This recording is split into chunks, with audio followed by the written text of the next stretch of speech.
Welcome to the deep dive. Today, we're really getting into the nuts and bolts of computational design. We're talking vectors and curves. That's right.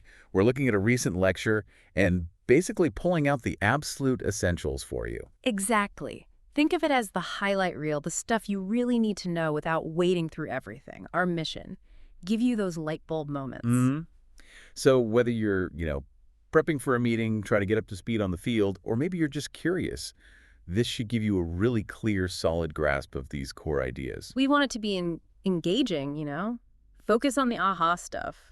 Skip the dense jargon. Definitely. And the lecture itself had a really logical flow, didn't it? It did. It was like building blocks. You start with programming.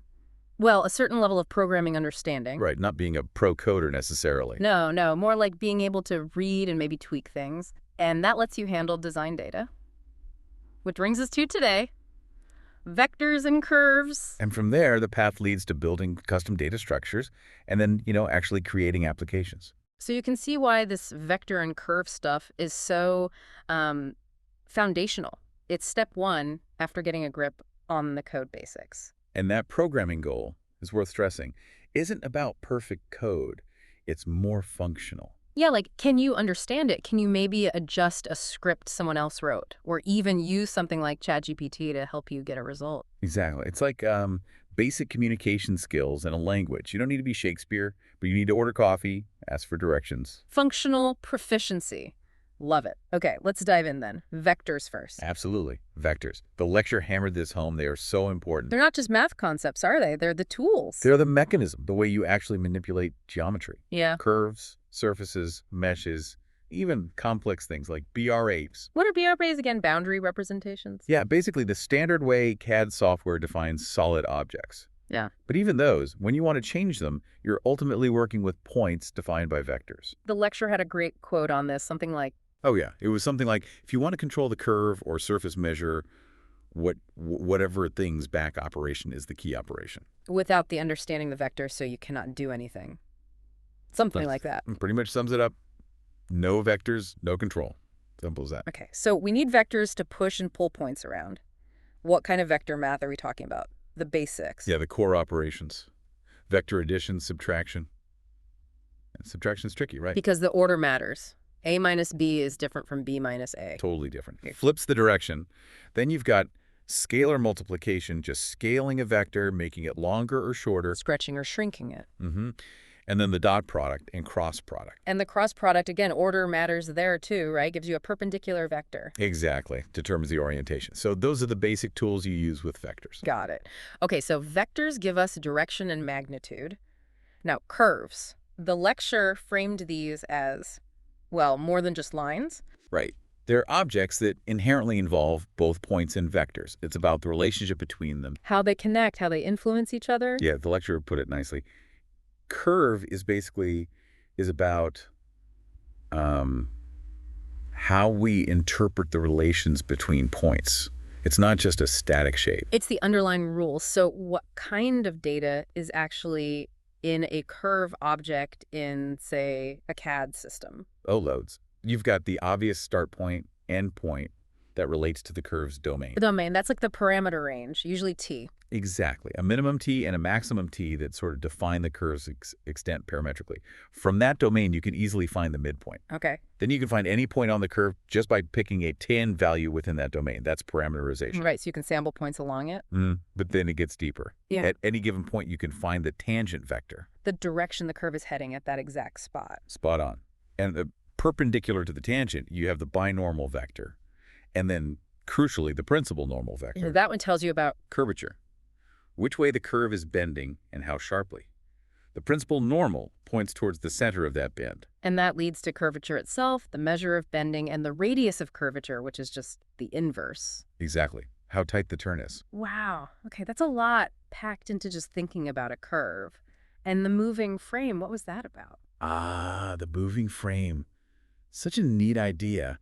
Imagine a tiny little coordinate system like a mini XYZ axis riding along the curve. Okay. The x-axis of this frame always points along the tangent, the y along the principal normal, and the z along the binormal. So it twists and turns with the curve. Precisely. It gives you a local orientation at every single point. Super useful for, things like orienting objects along a curve or analyzing his local geometry. Makes sense. Okay, then the lecture distinguished between parametric and implicit curves. Parametric is the main one for CAD. Yeah, by far. Well, Parametric or explicit curves are what you mostly work with in software like Rhino. Think YFXX from school. where one variable directly determines the other. Right. In 3D, the x, y, and z coordinates are all functions of a parameter, usually t. You vary t, you get points along the curve. Direct control. Simple enough. And implicit, they mention those too. Implicit curves are defined differently. The variables are linked in an equation. The classic is the circle. X squared plus y squared equals radius squared. Where x and y depend on each other to satisfy the equation. Any point satisfying it is on the curve. You don't directly generate points by varying a single parameter in the same way. So where do implicit curves show up? Well, they're important for understanding things like contour lines on a map, lines of equal elevation, or level sets in data, places where you're finding points that share a common property value. Ah, okay. Less for direct modeling, more for analysis or defining boundaries? Generally, yeah, in the CAD context. Right. So parametric is our workhorse, but then the lecture just opened up the sheer variety of curves. It's not just lines and arcs. Right, that was fascinating. Recursive curves, like fractals. Exactly. Generated by repeating a simple rule over and over, like a Koch snowflake or something. You get incredible complexity from simple starts. And space-filling curves, those sound wild. They are. A single continuous line that somehow manages to visit every point in a square or even a cube. Mind-bending stuff. How is that even possible? Mathematically complex, but they exist.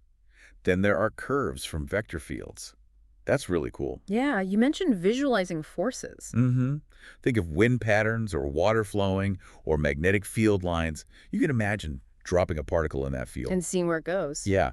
At every point, the vector tells it which way to move next. Trace that path, and you get a curve defined by the field. Like streamlines and airflow. Exactly. Or stress lines in a beam under load showing tension and compression paths. You discretize the field, move particles step by step according to the vectors, and bam, you get curves. That's incredibly powerful for visualization and analysis. What else? Skeletonization. Yeah, finding the sort of central spine or skeleton of a shape, reducing it down to its essential line structure. Think of, like, the main trunk and branches of a tree simplified. Okay, and curve fitting. That sounds like data analysis. Totally.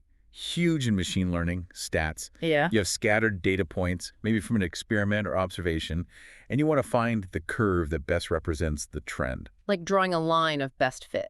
Exactly. But it could be a more complex curve, too. The lecture had that example, right? Yeah. Time spent studying versus grades. Yeah. Plot the points, then fit a line, or maybe something curvier if the relationship isn't linear. Then there were relaxed curves, smoothing things out by minimizing bends. Weaving curves for interlaced patterns, like textiles. Intricate patterns? And slope curves finding the path of steepest descent, like how water finds the quickest way down a hill, used in optimization. It really broadens the idea of what a curve can be used for. So how do we actually use them in software? Rhino came up again. The domain concept seems key. It really is. Yeah. That min-max t's value range, the domain, is how the software parameterizes the curve. It lets you find the length, but more importantly, it lets you find any point along it just by specifying a t between the min and max. Like a coordinate system along the curve itself. Kind of, yeah. And Rhino organizes curves hierarchically, right? Yeah, curve is the parent type. Right. And underneath you have specific types: line, polyline, arc, circle, and URBS curve, etc. Knowing that helps you understand the tools. And the lecture pushes to think beyond just clicking buttons, like the fillet command. Oh, yeah. Don't just click fillet, think.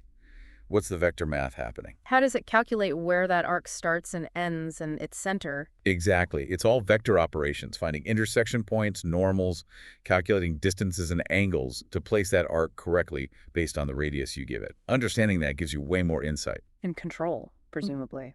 They mentioned rhinoscript functions, too. Like functions for dividing curves into segments. Shows you can get under the hood with code and manipulate these things directly using those vector and point concepts. Cool. Okay, then we move to interpolation and animation curves. Interpolation is basically connecting the dots. Yeah, creating a curve that passes smoothly through a set of points. A polyline is the simplest, just straight lines between points. Linear interpolation. But you can use fancier curves for smoother connections. Definitely. Bezier curves and URBS curves. They interpolate in more sophisticated ways. And animation curves are about change over time. Right, plotting a property against time. Exactly. Time on the horizontal axis, some value, size, position, color, whatever on the vertical. The curve's shape shows the rate of change. Linear for constant speed, curved for acceleration or deceleration. hmm And that example used wasn't just visual animation, it was modeling behavior. The walking one. Yeah. Yeah, people's willingness to walk, dropping off sharply in extreme heat or cold. Right. It showed how an equation, represented by a curve, can model that kind of non-linear, real-world phenomenon. It's not just about drawing shapes, it's about describing relationships. That's a great illustration. hmm Okay, wrapping up, the lecture had homework, which actually sounded useful. Yeah, not just busy work. First, keep plugging away at your own final project, applying these ideas. Makes sense. Put it into practice And second, research some computational design projects, 2 or 3 of them. and analyze them, right? Not just look at the pictures. Exactly. Dig into the problem they were solving, the computational thinking involved, what data they used. And maybe how it could be improved or done differently. And computational project was defined really broadly. Yeah, not just buildings. It could be software, systems, optimization, anything using that kind of thinking. The key is to analyze the logic. How was the problem broken down, abstracted? What were the algorithms or parameters? It's about understanding the process. Really good for someone wanting to learn deeply. Definitely. Find case studies in areas you find interesting. That makes it stick. And the idea of building a personal knowledge map came up again. Always a good idea. Visually connecting these concepts, vectors, curves, parameterization, vector fields, interpolation, helps you see the bigger picture and remember how they fit together. Absolutely. So quick recap, vectors rule. They're the language of geometric manipulation. Couldn't have said it better. Yeah. And curves. They look simple, but they're packed with information points, vectors, relationships, and have incredibly diverse applications. From drawing lines to modeling complex systems. Which leads to that final thought for you, listening. Yeah, the provocative question. Think about something every day. An object, a system, doesn't matter. How could you describe its shape, its behavior, using vectors and curves? What's the hidden computational geometry or logic in something seemingly simple? A chair leg, the path water takes down a drain, traffic flow. Exactly. Where are these concepts at play in the world around you? Might be surprising.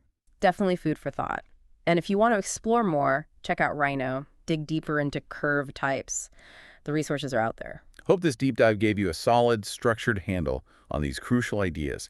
It's a big advantage having this foundation in computational design.